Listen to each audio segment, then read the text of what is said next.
Good evening and welcome to another installment of the New York Minute Sports Show. Garrett Cole's dominant and the Yankees sweep. It's New York Minute Sports. It's New York Sports for New York Nuts. Don't forget to like. Don't forget to subscribe. Let's go! It's New York Minute Sports. Well, there you have it, folks. Welcome to another installment of the New York Minute Sports Show. Don't forget to like. Don't forget to subscribe. And don't forget to visit the New York Nuts merch store. That's the beautiful blue line right underneath the video. But tonight's story, other than how sweep it is by the Yankees, and you know what? There's nothing better for when the Yankees aren't hitting and they're playing like shit, is home cooking in Kansas City. I don't know if it's the barbecue or the franchise. The Yankees have beat the Royals in 14 straight series.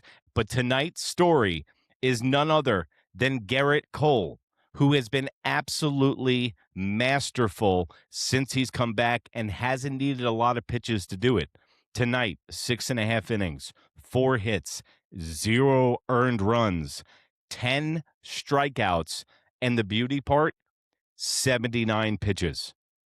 I even had a conversation with my friend earlier today. He goes, how do you think Cole's going to do? I go, they're going to have him on a cap around 78 pitches. So the Yankees followed suit. They've been doing this with the guys returning, keeping the pitch count on a cap until they feel like they're fully ready. It looks like Garrett Cole is ready right now, but why rush it?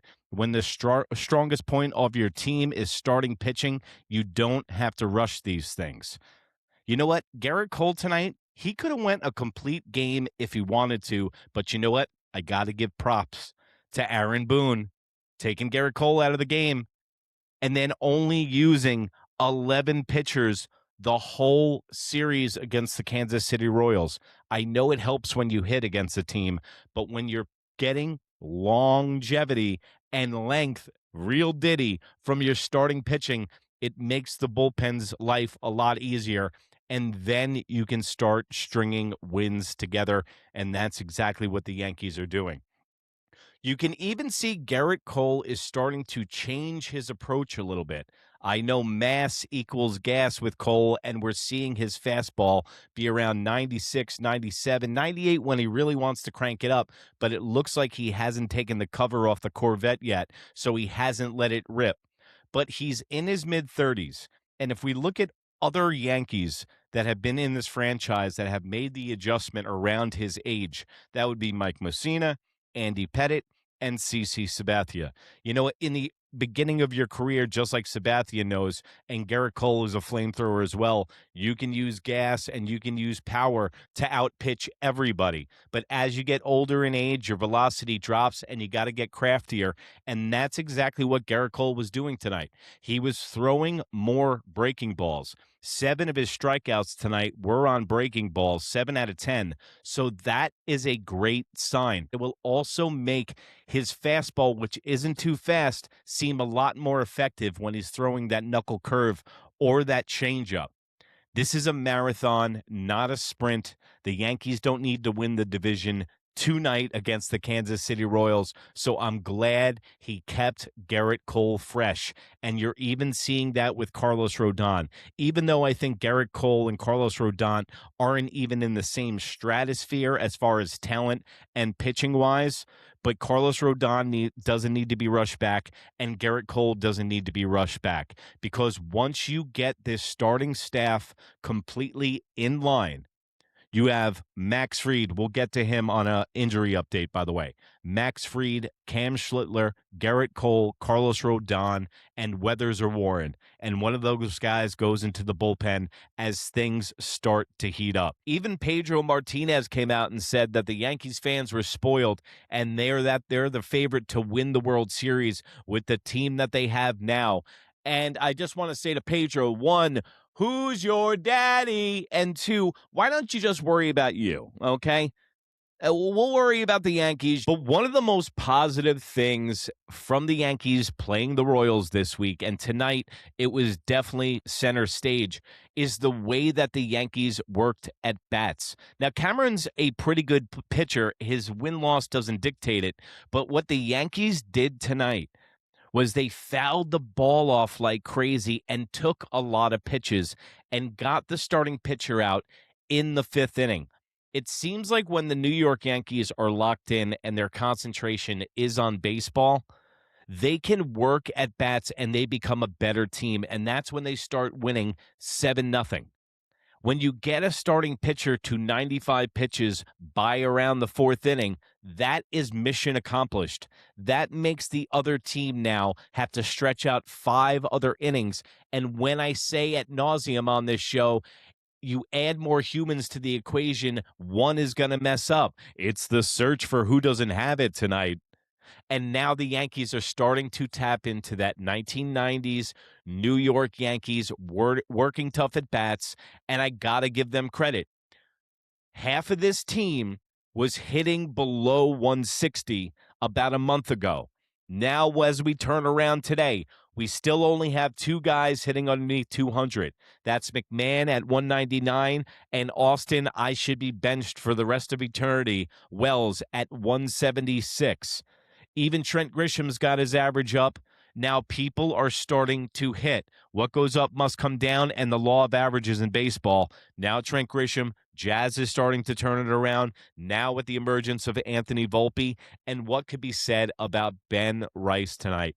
Seems like whenever this guy has a game, he has a game, and he has 3 RBIs before you can blink. And when this guy is on, Aaron Judge can take those nights off. Now, Aaron Judge tonight had an RBI, had a strikeout, still doesn't look like he's in the pocket, and still doesn't look like he's locked in, but the Yankees are winning. So you really can't complain about that. As far as the injury woes going on in this team, Max Fried, the schedule is for him to be back June 16th. Remember when they said he was only going to be out for 11 days? Told you so. Stanton, June 2nd. I don't believe that at all. Jason Dominguez, June 5th. I don't believe that at all. So take that injury report and throw it in the garbage. I wanted to touch on the Brewers closer. Did you see this guy the other day? Doing the full DX chops after he closed the game out.